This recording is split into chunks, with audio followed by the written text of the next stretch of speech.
Good evening and welcome. Tonight we will be going over the history and geography of Bari in Somalia. Can't really say the name.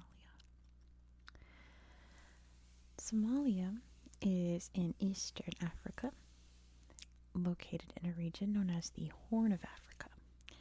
And that is very important today because we are right at the tip of the Horn of Africa. Of course, now my cat starts eating. Sorry if you can hear him crunching his food. The very tip of the Horn of Africa here. We are as far east as you can go. You can see this town here called Shahun, right? Hafun, sorry. Hafun is the easternmost town in continental Africa because, of course, we have the Seychelles and Mauritius and other African countries out in the Indian Ocean. This is the easternmost point in continental Africa. So even though this is the tip of the horn here, this is as far east as you can go on the African continent, which is pretty neat. I like extreme points like that. They're always fun to look up. And what's even more special about that point that we're going to see on Google Earth is that it is a point where the Red Sea, in the form of the Gulf of Aden, meets the Indian Ocean, and you'll be able to see the two waters crashing together, which I also really love to see. Stuff like that. Actual IRL borders made by Mother Earth are always very fun to see.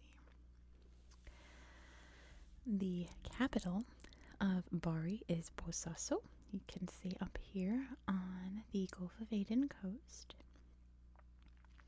We're also going to talk about this town here, which in English is called Alula, and in Somali is, I believe, it's Khalula. I was just playing around on Google Earth a while ago, looking at all the different names of towns, not just in this region, but throughout Somalia, and just like, man, I love Somali. It's such an interesting language. It all sounds so mythical. It's kind of like, reminds me of like Estonian, how these names don't sound, they sound magical. They sound like they're not from Earth. Somali is a beautiful language, I think. Bosaso, Kalula, Hafun. It's all great, I think. And you can see here on the map that this region is also known as Puntland. Puntland, which is pretty tingly, isn't it? Puntland. Not bad for ASMR. And we'll talk about why this area is known as that in its history. But in terms of geography, this region is a lot like most other regions in Somalia in that it is quite dry and rocky. You can see various rivers and wadis throughout the area. A wadi being a temporary river that only exists during the wet seasons or rainy seasons. There is farming, there is agriculture. What's the word? Why did I just blank on the word for domesticating animals? Ranching? Herding? You know what I mean. Wow. It still hasn't come to me, but you know what I'm trying to say. But yeah, there is lots of to do here. I'm just going to get into history, I think, because if I say anything else, it's going to bleed into history. So let's hop right into that. There is lots of evidence of trading happening up here in this natural port here in Bosaso, even back to ancient Greek times. But the city we know today wasn't really founded until, I didn't write it down, I believe the 12th century it was. And a trader visited this area and said this is perfect for trading. His name was Qasim, and he founded Bandar Qasim, or Qasim's town. And it grew up around there. Bosaso came later when he decided he didn't want it named after himself. He wanted it named after his trusty camel. So Bosaso is indeed named after a camel. It's giving Alexander the Great, how he named many towns he founded after his horse. Very similar to that. Must have been a wonderful, wonderful camel to have this lovely city named after it. but it has always been a trading center, being very conveniently settled along the Gulf of Aden and the Red Sea, where so much trade coming from the Indian Ocean and, of course, later down from the Mediterranean once the Suez Canal was built. It's just the perfect spot, one of like the most perfect spots in the world for trading centers. You have the Arabian Peninsula and Yemen up here. You have the rest of Africa down here, the continent of Africa. And just so many resources nearby. It's a perfect trading spot, isn't it? So let's talk about Puntland. Puntland. How was Puntland formed? Puntland is an offshoot of the Majeerteen Sultanate, which was founded up here in Khalula. Or I should use the English names. It's Alula. I always try to use the English names whenever I talk about places because I speak English. Up here in Alula. It was formed in the 18th century, which was quite a precarious time in this corner of the world because it's when colonization of the African coast, particularly farther south near present-day Kenya and Tanzania, was really starting to kick off. You know, South African colonies are really starting to kick off, and I mean the country of South Africa. And European interest was moving up the coast until 1884 with the Scramble for Africa, which was a conference in Germany where all of the major European powers literally got together, put up a big map of Africa, and just drew lines around the parts that each country wanted, and they negotiated and figured out who wanted what. Somalia was a little tricky because Great Britain really wanted it because of this trade network here. They owned the Suez Canal connecting the Red Sea to the Mediterranean Sea, and they wanted to protect their trading interests. Whereas Italy was already gobbling up little parts of Africa, and they were also very interested in this entire Horn of Africa region because of the trade, of course. They wanted Ethiopia, they wanted Somalia. So they agreed to allow the British to have Somaliland and for Italy to have the rest of Somalia. Of course, Somalia didn't exist back then like it does now, but those are the lines that they drew. So the Italians came to the Majeerteen Sultanate, who were having some problems at the time with family members trying to, take over and usurp very Game of Thrones kind of things. And so the Italians are like, hey, let's create a protectorate where we'll look out for each other, right? We'll protect you in case anything happens in your family. If anyone tries to overthrow the Sultanate, your wild cousin tries to do anything, we'll protect you. And then, if the British or anything get a little antsy about the borders, you'll protect us. And they were like, yeah, that sounds great. So they signed that in 1889. And of course, that was all a ruse from Italy. They were just looking to colonize the area, which they eventually would. Not long after that, in the very early 1900s, and they created Italian Somaliland, which was pretty much this chunk of Somalia here, all the way down to Kenya. There's still a little bit of Italian influence in Somalia's culture, but you can find little bits of it around up here, around the coast. But it's not like they're all grazie, speaking fluent Italian like they do up in Eritrea. Of course, Italy holding parts of Africa became a bit complicated during World War II when they were deeply involved in a war. They had a failed invasion of Ethiopia, and the British were literally right here, and they swooped in and controlled Italian Somaliland during the war. And after all the chaos fell out from that, Somalia would eventually gain its independence, and the Somaliland region agreed to unite with Somalia and become one big country here on the Horn of Africa. And that was to change by the 1990s, where down here in the capital, Mogadishu, which we actually just covered a few weeks ago, I'll throw the little, make sure I'm pointing right, up here in the corner of my playlist of Somalia. so that you can check out my other videos. I have a couple about Somalia, and like I said, I just did Mogadishu, so you can learn more about this event. The country was thrown into a civil war, and it was very chaotic. It's still a little bit chaotic today, not so much as it was like 5 or even 10 years ago, right? Not even like 3 years ago.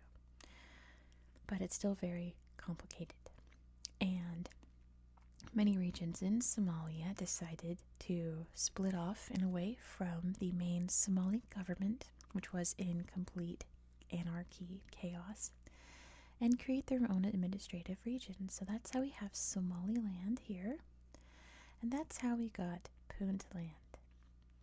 Puntland is essentially this chunk of the Horn of Africa. And that formed in 1998. Now, why is it called Puntland? Where did this name come from? It comes from, I guess, Egyptian legend, where the pharaoh Hatshepsut, one of the very few female pharaohs, has an inscription in her tomb talking about how she negotiated trade with a land called Punt. And Punt brought splendors that the Egyptians had never seen before from their land. And it talks about how great the trade with Punt was. The only thing is that these inscriptions never say where Punt is located. If it's north or south, we assume south. Just a process of elimination in terms of geography. But it never says where Punt is located. It's just this place called Punt, and they had wonderful treasures. So it's always been the mystery, where was Punt? And it's believed to be somewhere in this Horn of Africa region. It could have been more in southern Sudan, could have been part of Ethiopia, like the southern part of Ethiopia, it could have been in Somalia. So once this region became autonomous, they said, you know what? We already know that this was a trade center for a long time, and we don't know for how long this was a trade center. So let's say we were Punt, and Puntland was created, which, I mean, it's highly likely it was Punt, to be honest. There's a very good chance that this was Punt. We'll most likely never, ever, ever know, but it's not a bad guess, so totally fine for them to call themselves Puntland. Totally acceptable. Puntland is surprisingly politically quite stable. I talked about this region of Somaliland over here that is a little iffy because they're thinking about independence from Somaliland and Somalia. There are other pockets of autonomous areas in Somalia and Somaliland that want independence. Puntland does not. Puntland is waiting for a more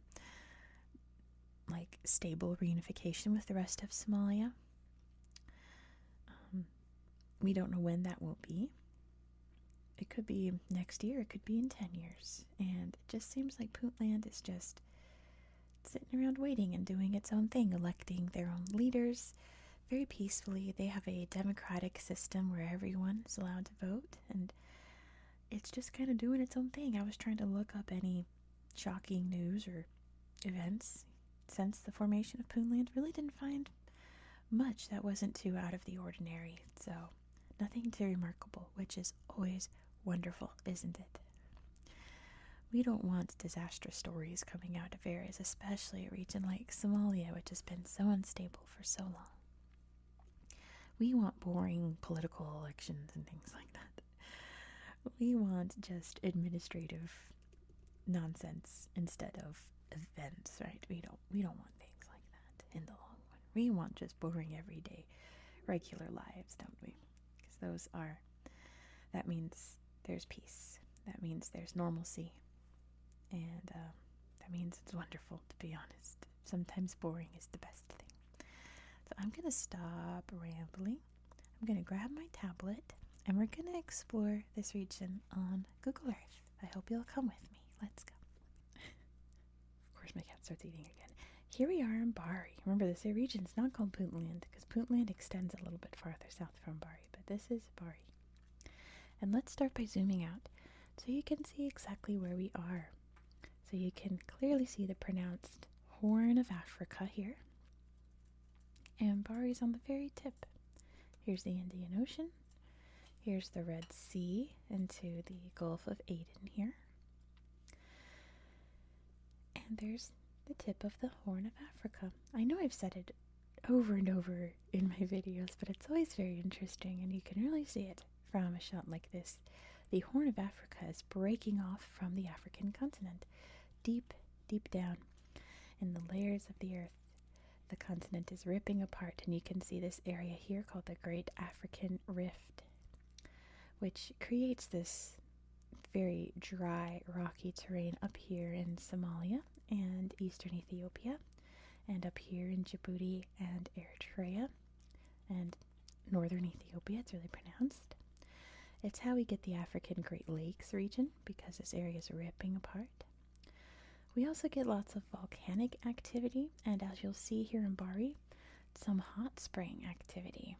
I think we can find one. Of course, nothing's loading now. Maybe we're too far away still. Why is nothing loading? Here's Bosaso. Take my word for it. Hello? Hello? Is the internet working? Hold on. Yeah? It sure is. Do I have the everything filter on? I sure do. Why does this happen to me every time I film? Every single time. It's working perfectly normal before. Well, let's just pop down in Bosaso and check it out, and then maybe I'll go find the hot spring for you. Hello? Oh, we've got hotels. We've got the hotels, we've got the schools, lots of universities here in Bosaso. Hello? This is disappointing. Let's see the beach. Maybe if we load the beach, the rest will load too. So we, of course, as this guy's demonstrating, in the Gulf of Aden, which is actually quite nice waters. It's not the Caribbean, we just were yesterday. But the waters can be still quite pleasant. It's very beautiful, isn't it? Beautiful sandy beach there.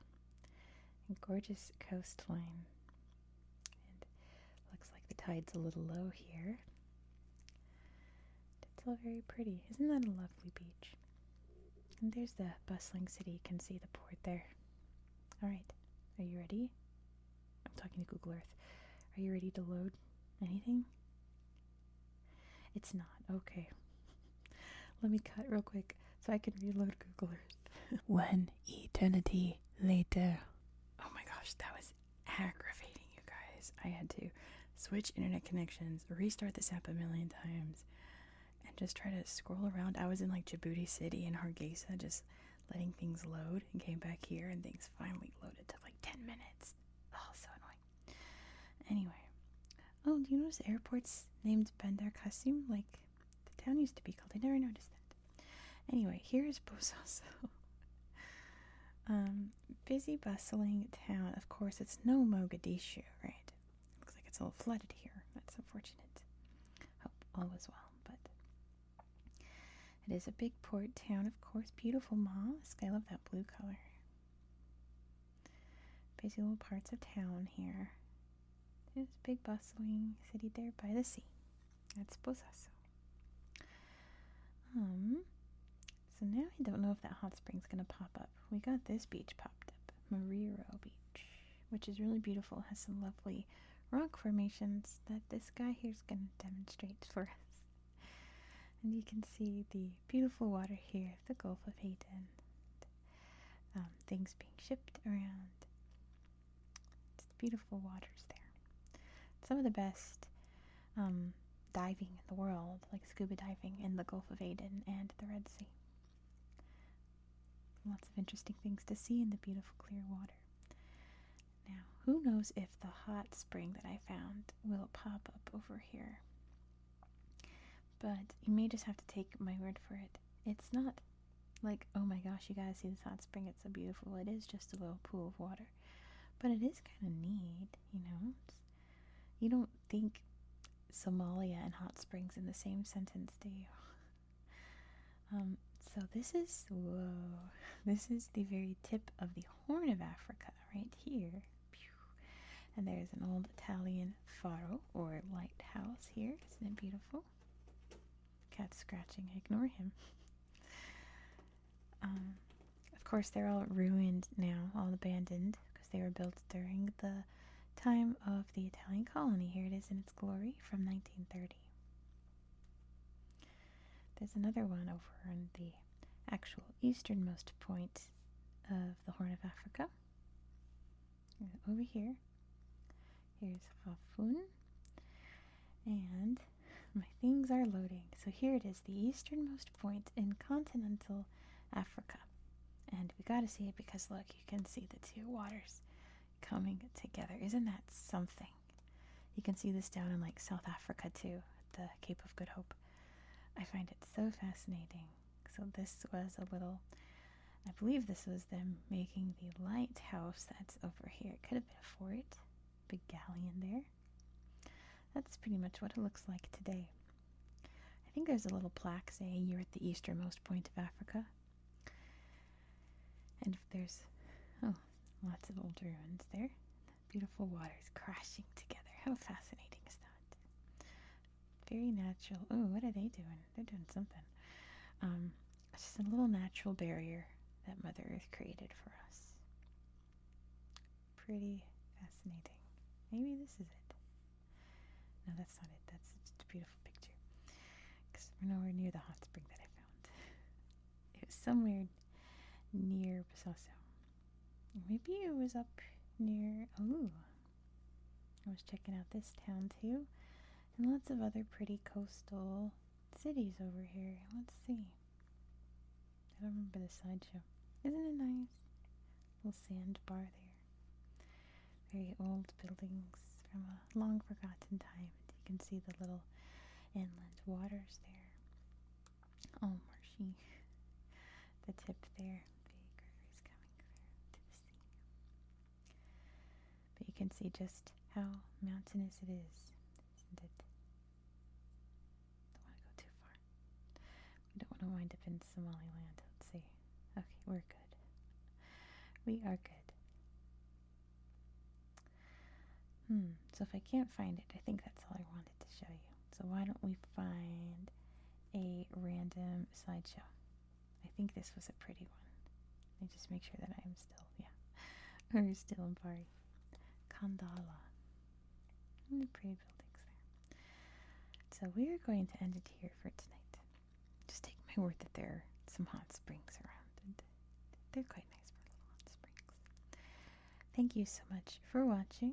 If you learned something new today, if you learned about Puntland or Somalia, give this video a thumbs up and let me know what you learned down in the comments.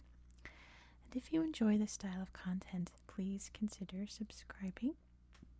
Unfortunately, tomorrow's video we're not going to have a tablet just because the region we're going to just doesn't really have a lot of good pictures. It's sad because the pictures they have are pretty cool, but I don't want to just show you 2 minutes of pictures. You can go explore yourself. But we are going to be heading over to Guyana. And we're going to talk about what's happening between Guyana and Venezuela currently at their shared border, because a lot is happening. And if you have no idea what's happening over there, if you didn't even know there was a border conflict with Guyana and Venezuela, be sure to subscribe so you won't miss out. I hope that you found, hello cat. The cat also wants you to have had that just threw me off. I hope that you have I just forgot my, thank you cat. I hope you have I hope you found this video to be relaxing and educational. And so does Jet Jaguar, my cat. And I hope that you have a good night.